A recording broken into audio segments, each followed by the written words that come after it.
जोहार दोस्तों, स्वागत है आपका झारखंड न्यूज नेटवर्क में। आइए देखते हैं आज की तमाम बड़ी खबरों को।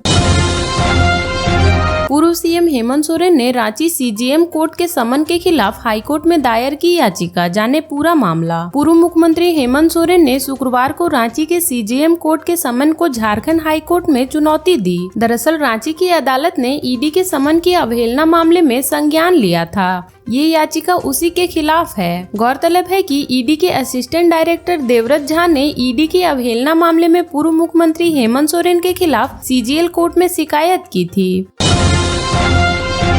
गढ़वा के झारखंड यूपी बॉर्डर से 5 लाख कैश बरामद। धनबाद में भी कार से मिले 34.74 लाख रुपए। गढ़वा जिले के झारखंड यूपी बॉर्डर स्थित बिलासपुर चेकपोस्ट पर वाहन चेकिंग के दौरान 2 वाहनों से 5 लाख रुपए बरामद किए गए हैं। इन्हें हफ्ते भर में वैध दस्तावेज उपलब्ध कराने को कहा गया है। नहीं कराने की स्थिति में इनके खिलाफ प्राथमिकी दर्ज की जाएगी। इधर धनबाद के मैथन क्षेत्र में झारखंड पश्चिमी बंगाल बॉर्डर पर शुक्रवार को एक कार से 34.74 लाख रुपए कैश बरामद किए गए हैं। इस दौरान कार सवार 2 लोगों से पूछताछ की जा रही है। बता दें कि लोकसभा चुनाव 2024 को लेकर तेजी से वाहनों की जांच की जा रही है। गढ़वा जिले के विशुनपुरा सीओ संदीप मदेसिया ने फोन कर जानकारी दी कि चुनाव आयोग के निर्देशानुसार पड़ोसी राज्यों की सीमा के चेकपोस्ट पर नियमित वाहन चेकिंग की जा रही है। गाड़ियों की चेकिंग के दौरान बिलासपुर चेकपोस्ट से देर रात 2 गाड़ियों से 5 लाख रुपए कैश बरामद किए गए हैं।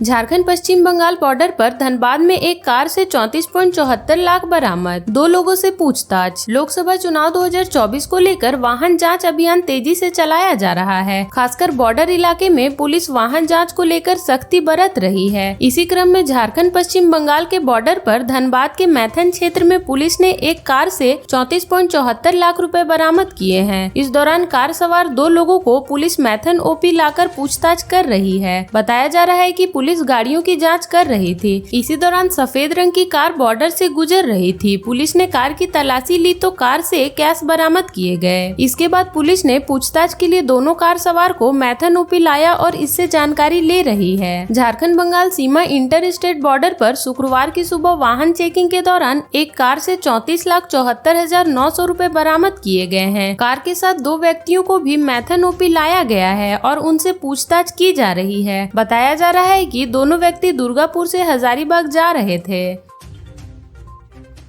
गिरिडीह से झामुमो प्रत्याशी मथुरा महतो बोले, केंद्र सरकार के तानाशाही रवैये को मुद्दा बनाकर जाएंगे जनता के पास। झारखंड में लोकसभा चुनाव की सरगर्मी तेज हो गई है। इसी के मद्देनजर एनडीए और इंडिया गठबंधन के बीच बैठकों का दौरा शुरू हो गया है। इसी कड़ी में आज झामुमो विधायक दल की बैठक चल रही है। बैठक में शामिल होने पहुंचे गिरिडीह लोकसभा सीट से पार्टी के उम्मीदवार मथुरा महतो ने अपनी तैयारी को लेकर पत्रकारों से बातचीत की। उन्होंने कहा कि कल ही पार्टी ने विधिवत इसकी घोषणा की है। हम केंद्र सरकार के तानाशाही रवैये और विकास के मुद्दे को लेकर जनता के पास जाएंगे। धनबाद के टुंडी से विधायक सह गिरिडीह लोकसभा सीट से झामुमो प्रत्याशी मथुरा महतो ने आगे कहते हैं कि चुनाव में लड़ाई तो रहती है, क्योंकि सारी जिम्मेदारी जनता के ऊपर है। वो जानती है कि वोट किसे करना है। उन्होंने कहा कि हम मुद्दों को लेकर जनता के पास जाएंगे, फिर जनता अपना मत तय करेगी। वहीं चुनाव में अपने प्रतिद्वंदी से मुकाबले पर जब उनसे सवाल किया गया तो उन्होंने कहा कि चुनाव में 2 पक्ष तो रहते ही हैं। आज देश में केंद्र सरकार का तानाशाही रवैया है। हम इसी मुद्दे को लेकर जनता के बीच जाएंगे।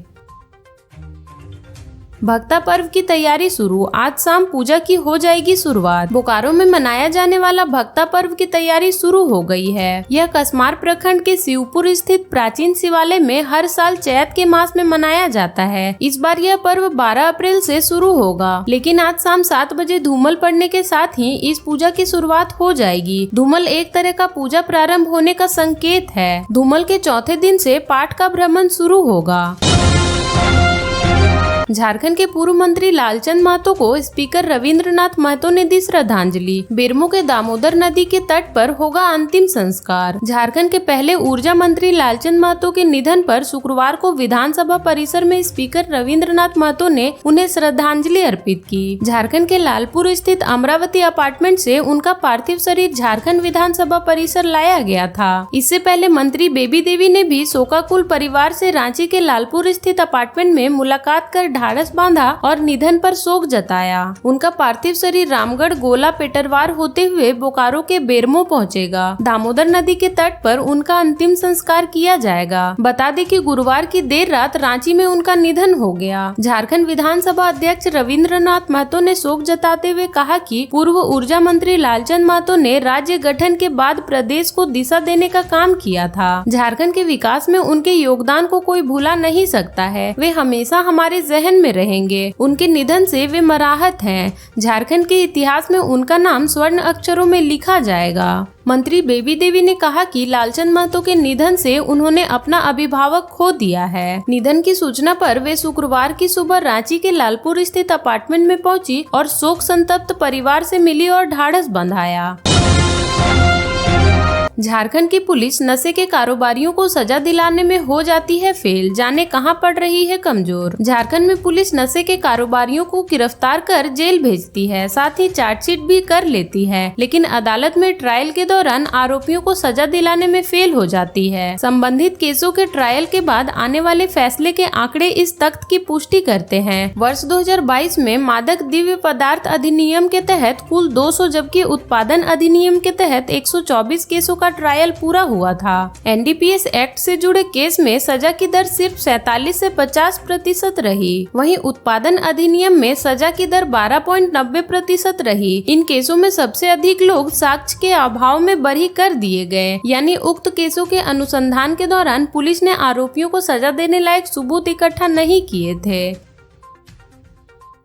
जमशेदपुर में अनुबंध कर्मचारी बबलू गोप की मौत पर टाटा स्टील प्रबंधन ने जताया गहरा शोक। मामले की हो रही जांच। टाटा स्टील प्रबंधन ने कर्मचारी बबलू गोप की मौत पर गहरा शोक प्रकट किया है। टाटा स्टील प्रबंधन ने शुक्रवार को बयान जारी कर कहा कि टाटा स्टील इस कठिन समय से मृतक बबलू गोप के परिवार और परिजनों के प्रति अपनी संवेदना व्यक्त करती है। टाटा स्टील प्रबंधन ने बयान जारी कर ये जानकारी दी कि सुबह 7:40 में काम करने के दौरान बबलू गोप की मौत हो गई। वे टाटा स्टील में अनुबंध पर कार्यरत थे। इस मामले की जांच की जा रही है।